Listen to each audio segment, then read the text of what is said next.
Oui, merci Madame la maire. 5e budget, 5e coup de pioche dans l'emprunt, 5e aggravation de la dette à Paris. Alors, depuis notre dernier débat d'orientation budgétaire, j'ai lu avec intérêt, avec attention, Monsieur Grégoire, vos déclarations sur ce budget 2019. Et alors que votre budget 2019 prévoit une autorisation nouvelle d'emprunt record en section d'investissement de 823 millions d'euros, alors que votre budget 2019 prévoit déjà un remboursement d'emprunt considérable de 223 millions d'euros en section fonctionnement, alors que votre budget 2019 inscrit les charges d'intérêt de la dette, les charges financières jamais atteintes à hauteur de 148 millions d'euros, alors que nous vous mettons en garde contre cette fuite en avant de l'augmentation de la dette à Paris, alors que même l'administration, vos propres services, s'émeuvent dans une note du niveau de contrainte d'un taux d'endettement de 85% et d'une dette qui marche droit vers les 7 milliards d'euros à l'horizon 2020 et dont le remboursement des annuités passera à près de 300 millions dès 2021 et atteindra même, toujours selon cette note, 300 à 400 millions d'euros en 2030 et plus.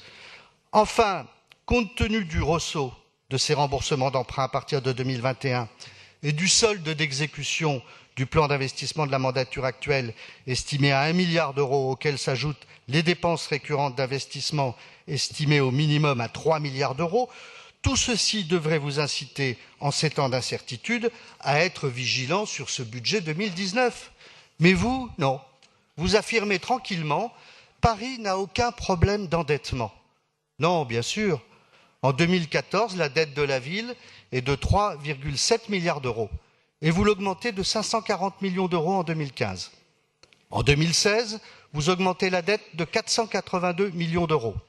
En 2017, vous augmentez la dette de 600 millions d'euros. Elle passe alors à 5 milliards d'euros en fin d'année.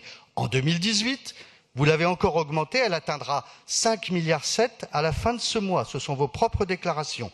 Et dans les documents que vous nous avez communiqués, le rapport DFA 69, page 13, vous estimez, je vous cite, que cette même dette devrait atteindre au 31 décembre 2019 un peu plus de 6,59 milliards d'euros. Un peu plus, ça fait un peu comme chez les bouchers parisiens. Il y en a un petit peu plus, je vous le mets quand même. Vous parlez de la dette comme on taille une bavette. Soit. Mais vous avouerez que passer en un an de 5,7 milliards à 6,6 milliards dans le rapport DFA 69, ça fait quand même un peu d'argent.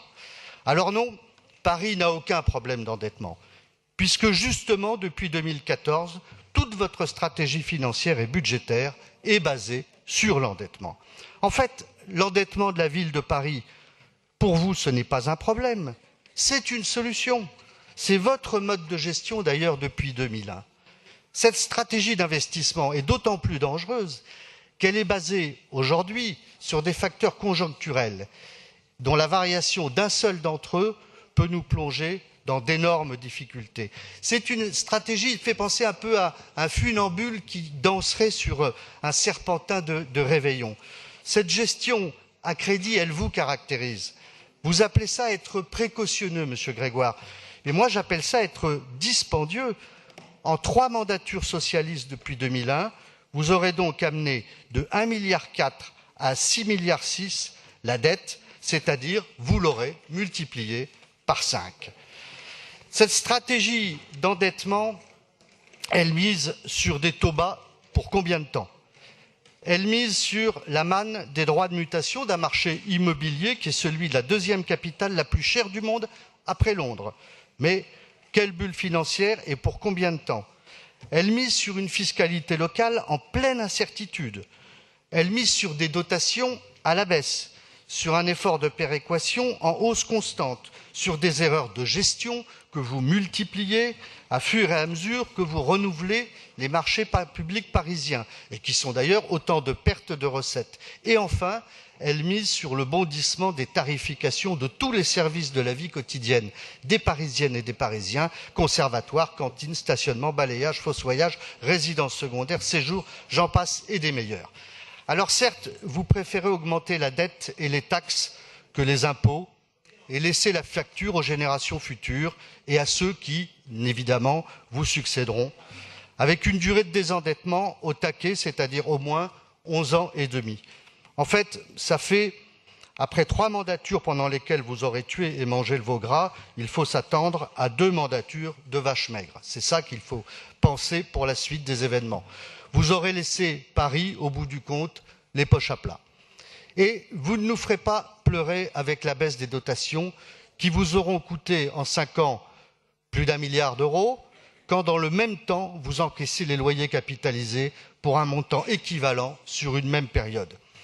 En fait, sans cette dernière manipulation comptable que messieurs Collomb et Darmanin et le comité de normalisation des normes comptables vous ont signalée comme étant sujette à caution et constitutive d'un risque de déséquilibre des sections d'investissement et de fonctionnement, c'est bien de 8 milliards d'euros qu'il faudrait estimer la dette de Paris si l'on tient compte des loyers capitalisés. Alors on sait ce que vous allez nous dire. Grâce à l'emprunt, vous avez équipé Paris pour les 20 ans qui viennent. Et il suffira de faire des économies après 2020 pour se donner les moyens de rembourser. J'attends d'ailleurs avec impatience votre programme municipal. Et puis, nous ne sommes pas plus endettés que la plupart des grandes villes françaises. Quand je me regarde, blablabla, quand je me compare, blablabla. Mais quand toutes les grandes villes françaises sont sur une trajectoire baissière de leur endettement, vous êtes, vous, sur une trajectoire exponentielle depuis 2008. C'est la raison pour laquelle nous ne voterons pas votre budget.